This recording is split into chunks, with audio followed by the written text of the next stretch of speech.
Apparently in Florida, it's so bad that it's just like a fascistic hellscape. Like, for example, if you are a middle school teacher and you tell all your students that you are pansexual and then you ask them to identify their own sexuality, you could be fired. Now, I know that sounds reasonable to you because you don't want teachers discussing sexuality with kids because you're not a pervert. But apparently, according to the media, this is super duper bad. It's fascistic. All teachers should be allowed to discuss why they wish to have sex with pots and pans and also ask kids whether they also wish to have sex with kitchen implements. And this should be perfectly appropriate. So here is the story from the local news. I'm pansexual. So, I like anyone despite female, male. And married to a man. She says some students asked to create art expressing their sexuality. This one's a trans flag. She hung the pictures on her classroom door. They said that it would be in the best interest if I just got rid of them now. I went over to the recycling bin. I grabbed all of their flags, and all the kids were staring at me, and I crumbled their flags in front of them. She was sent home, and then I got a call from administration saying that, well, at this time, we are releasing you from your contract. Yeah. So first of all, she's a lady married to a dude. So just going to put that out there. This typically makes you straight, not you want to have sex with the Martha Stewart implements in the kitchen.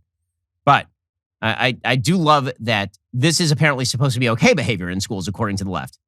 She encouraged our students to express themselves through flags.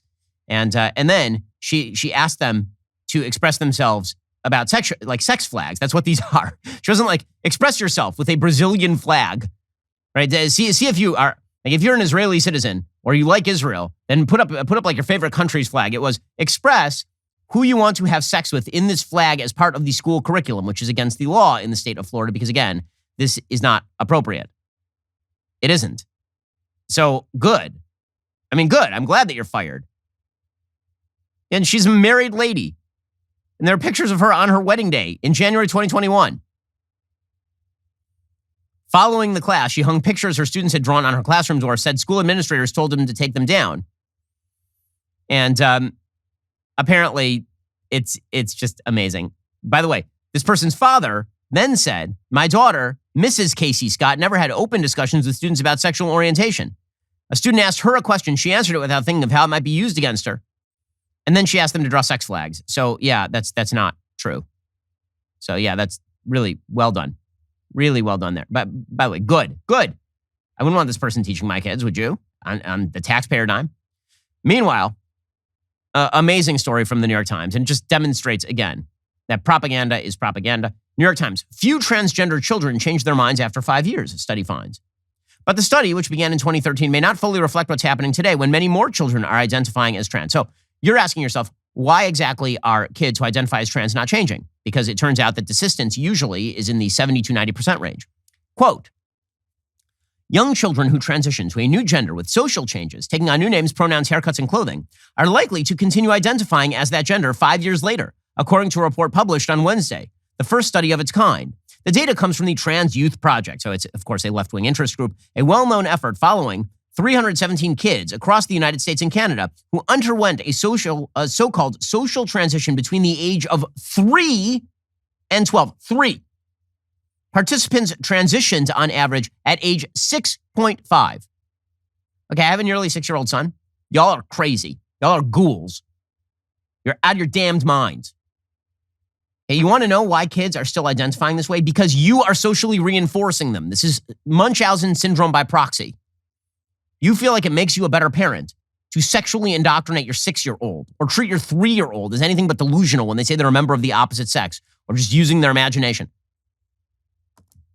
Like, seriously, in a normal world, you'd be arrested for transitioning a 3-year-old. Hell's wrong with you? It's child abuse. And they're like, well, it's amazing that if you take a 3-year-old and you keep calling him a her and you do that and you have everybody around her do that, you have everybody around him do that. If you do that over and over, then the kid keeps identifying as her. Well, there's a damn shock.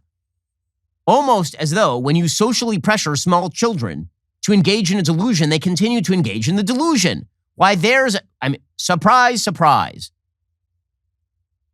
As tensions mount in courtrooms and state houses across the country about the appropriate healthcare for trans kids, there's been little hard data to draw on about long-term development. The new study provides one of the first large data sets on this group.